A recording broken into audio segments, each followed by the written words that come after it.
ও আমি চাই গো আমার স্বামী হোক হাফেজ মাওলানা, হইবে নামাজি এমবিবিএস, হইবে নামাজি এমবিবিএস, ইঞ্জিনিয়ার চাই না দিলের তামান্না।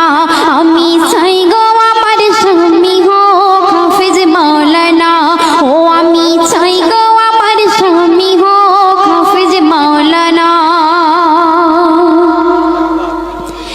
যার দিলেতে আছে গাথা আয়াতে কোরআন, সর্বদা যার নজর খেয়াল মসজিদের আজান। যার দিলেতে আছে গাথা আয়াতে কোরআন, সর্বদা যার নজর খেয়াল